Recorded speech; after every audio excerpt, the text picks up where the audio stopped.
Before the world's LSD supply mysteriously plummeted, an acclaimed Harvard neurobiologist was running experiments most academics never imagined, inside a decommissioned nuclear missile silo. Elite credentials, secret labs, and a global drug collapse. How did one scientist manipulate so much for so long without anyone noticing? The real story begins long before a highway traffic stop deep underground, where brilliance and danger converged. William Leonard Pickard's academic life unfolded at the highest levels of American research and policy. As a research associate in neurobiology at Harvard Medical School, he gained access to advanced laboratory techniques and the latest thinking in brain chemistry. His work at the Harvard Kennedy School of Government placed him among policymakers and public health experts, tackling the societal impacts of synthetic drugs. Earning his master's in public policy, Pickard specialized in the study of drug abuse trends in the former Soviet Union, examining how economic turmoil and black markets fueled the rise of synthetic substances. Later, as deputy director of UCLA's Drug Policy Analysis Program, he moved easily between scholarly debate and practical policy, contributing to a 1996 RAND report that predicted the coming wave of fentanyl abuse, a forecast that would prove all too accurate. This rare blend of scientific training and policy foresight shaped how Pickard saw his own role. He described his efforts not as criminal enterprise, but as a research-driven project with public health implications. He called himself a scientist advocate, aiming to control purity and distribution in ways that, he argued, could reduce harm. His network included not just fellow scientists, but also federal officials and analysts, giving him the tools to operate at a scale most illicit chemists could never imagine. The confidence to attempt a clandestine laboratory in an abandoned missile silo did not come from bravado alone.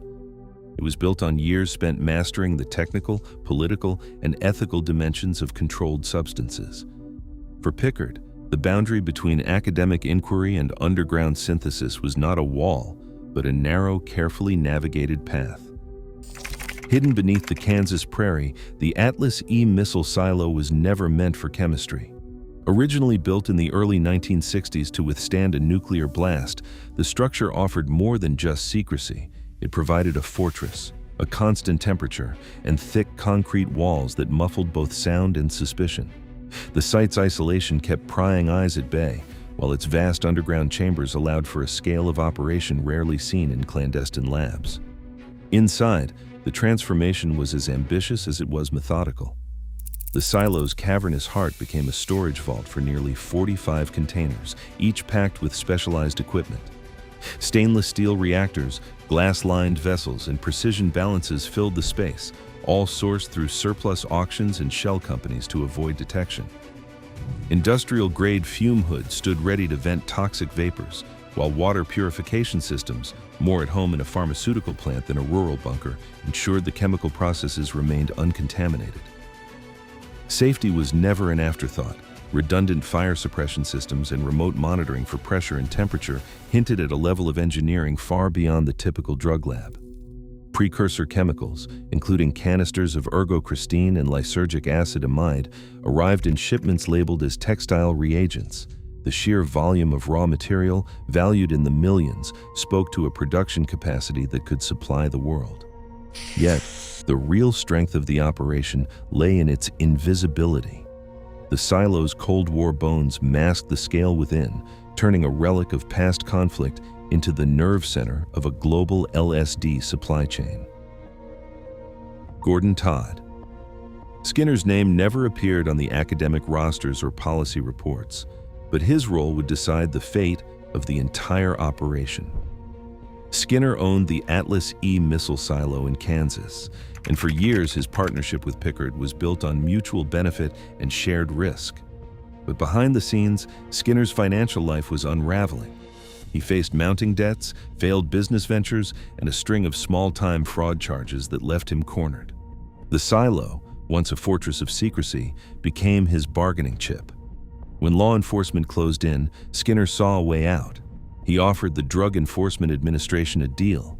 In exchange for federal immunity, he would reveal everything: coordinates of the silo, the location of the hidden lab containers, the full inventory of precursor chemicals, and the names of those involved. Court records detail how Skinner mapped out the site, handed over shipping manifests, and described the methods used to disguise chemical shipments as textile reagents. His cooperation came at a price. Not only did he secure protection from prosecution, but he also entered a witness protection program, shielding himself from the fallout. Skinner's betrayal wasn't driven by ideology or remorse. It was a calculation for survival, a trade of loyalty for freedom. The years of carefully maintained secrecy collapsed in a matter of days. With Skinner's disclosures, the Drug Enforcement Administration gained a direct line into the heart of the operation, bypassing layers of coded messages and shell companies. The collapse of Pickard's network began not with a raid or a chase, but with a single act of self-preservation from the man who once kept the doors locked tight. On November 6, 2000, a rented Ryder truck rolled down a Kansas highway, driven by Clyde Apperson. Inside, agents found more than just moving boxes. The search uncovered 41.3 kilograms of LSD, by far the largest seizure in United States history, alongside 23.6 kilograms of iso-LSD, nearly 100 kilograms of lysergic acid, and 19.5 kilograms of ergocristine, each canister labeled textile reagent. The haul included industrial glassware, stainless steel reactors, and a ledger containing roughly 150 contacts spanning 4 continents. Each entry mapped a node in a network that prosecutors argued reached across the globe. Apperson was taken into custody at the scene.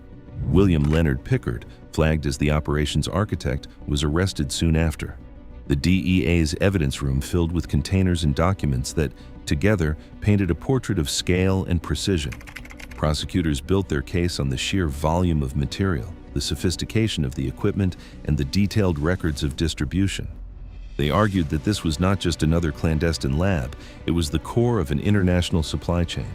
In court, they claimed the bust disrupted 95% of the world's LSD market, citing the collapse in street availability that followed. The prosecution's framing was clear. This was not only a criminal enterprise, but a monopoly dismantled in a single sweep. The legal stakes were set at their highest. Pickard and Apperson now faced charges that carried the threat of life behind bars, with the evidence stacked in rows of canisters and pages of coded names. In May 2003, William Leonard Pickard and Clyde Apperson received life sentences without parole. The courtroom echoed with claims that the bust had wiped out 95% of the world's LSD, leaving a void in the psychedelic underground. Prosecutors called it the end of an era, a monopoly shattered in a single operation. But outside the courthouse, researchers and harm reduction advocates began to question those numbers. Studies tracked a sharp drop in LSD availability after the raid, but the drought did not last. By 2003, news sources had already started to fill the gap, and academic analyses challenged the idea that any one lab could control such a fragmented market. For Pickard, the sentence meant permanent removal from the world he once navigated so easily. The debate over his true impact, criminal kingpin or scapegoat, grew louder as the years passed behind bars. Gordon Todd Skinner walked away from the federal case untouched, shielded by immunity and a new identity and witness protection. But his freedom proved temporary.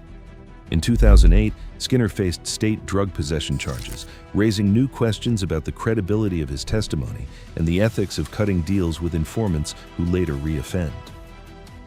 Meanwhile, William Leonard Pickard's story did not end in silence. During his 2 decades behind bars, he wrote The Rose of Paracelsus, a sprawling memoir that blended philosophy, personal history, and a defense of his actions as a kind of public service. In July 2020, Pickard was released from prison on compassionate grounds during the COVID-19 pandemic. His reappearance reignited debate over the meaning of his legacy. Was he a visionary, a cautionary tale, or a scapegoat for a war on drugs that remains far from settled? Today, synthetic drugs keep evolving, often faster than laws or science can track. As debates over psychedelics return to the mainstream, the questions raised by secret labs and academic ambition remain urgent. The line between research and risk grows thinner, and its consequences are still unfolding. Share your thoughts below.